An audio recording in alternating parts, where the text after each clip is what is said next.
Hello दोस्तों, आज के इस छोटे से वीडियो में बात करेंगे अमेरिका में 60 हर्ट्ज फ्रीक्वेंसी का यूज़ क्यों करते हैं और हमारे इंडिया में, हमारे भारत में 50 हर्ट्ज फ्रीक्वेंसी का यूज़ क्यों करते हैं।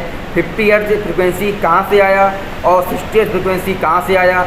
हमारे इंडिया में 50 हर्ट्ज फ्रीक्वेंसी कहाँ से आया और अमेरिका में 60 हर्ट्ज फ्रीक्वेंसी कहाँ से आया। दोनों का थ्योरी किसने दिया, दोनों में डिफरेंस क्या है, आज के इस वीडियो में सबको डिटेल में समझेंगे। और दोस्तों, ये बहुत ही नॉर्मल सा क्वेश्चन है जो कि आपको पता होना चाहिए और ये हर इलेक्ट्रिकल इंटरव्यू में पूछा जाता है। तो आज के इस वीडियो में डिटेल में और पूरा अच्छे तरीके से एक्सप्लेन करेंगे कि ये कहाँ से आया। दोस्तों, तो शुरू कर लेते हैं बगैर टाइम वेस्ट नहीं। दोस्तों, इसके पीछे की एक हिस्ट्री है जो कि बहुत छोटा सा है और हम इसको बहुत शॉर्ट में समझेंगे।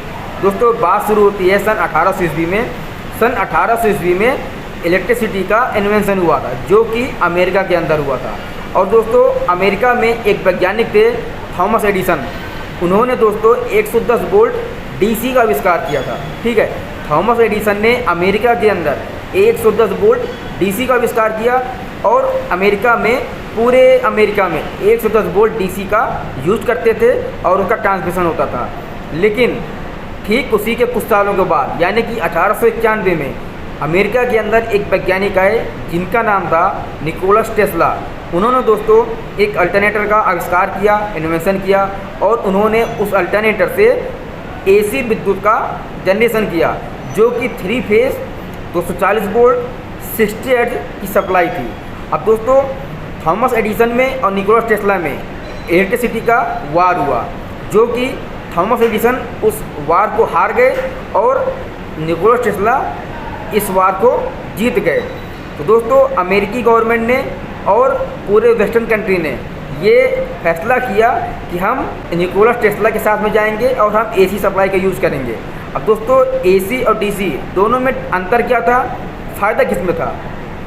दोस्तों, डीसी में प्रॉब्लम ये था कि इसको हाफ मील से ज़्यादा ट्रांसमिट नहीं कर सकते हैं। अगर ज़्यादा इसको ट्रांसमिट करेंगे तो अगर हम इनपुट में, यानी कि जहाँ पे जनरेशन हो रहा है वहाँ से अगर सपोज मान लीजिए 100 वोल्ट हमने दिया, सपोज मान लीजिए, तो दोस्तों जहाँ पर हम इसको एंड है, जहाँ पर हम इसको लोड पर लेंगे वहाँ पर दोस्तों हमको 80 वोल्ट 90 वोल्ट ही मिलेगा।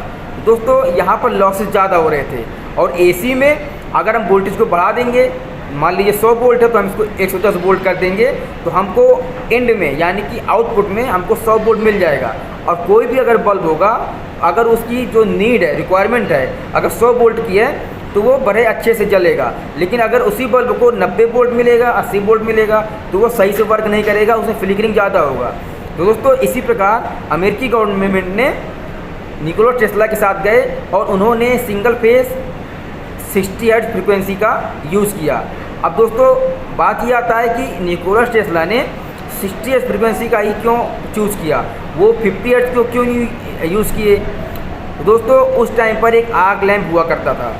तो दोस्तों, उन्होंने, निकोलस टेस्ला ने अपने कैलकुलेशन से देखा कि अगर इसी बल्ब को हम 110 वोल्ट डीसी से अगर चला रहे हैं, इसमें फ्लिकरिंग ज़्यादा हो रहा है, इसमें फ्लिकरिंग दोस्तों बहुत ज़्यादा हो रहा है और बल्ब जो है वो बड़े अच्छे से ही काम नहीं कर रहा है, स्मूथली वर्क नहीं कर रहा है। और अगर इसी को एसी से 60 हर्ट्ज पर अगर चलाएं तो बल्ब, वही बल्ब बहुत अच्छे से वर्क कर रहा है, कोई भी दिक्कत नहीं आ रहा है।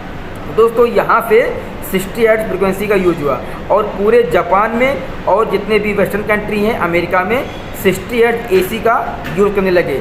लेकिन दोस्तों, अब बात ये आता है कि हमारे इंडिया में 50 हर्ट्ज फ्रीक्वेंसी कहाँ से आया। तो दोस्तों, मैं आपको बता दूँ, उसी टाइम पर कुछ समय बाद, कुछ सालों बाद वर्ल्ड वार शुरू हो गया था और सारे देश अलग अलग हो गए थे। तो दोस्तों, इंग्लैंड जो था वो हमारे देश पर, कई देशों पर 200 सालों तक राज किया और भी दोस्तों कई देशों पर राज किया उसने।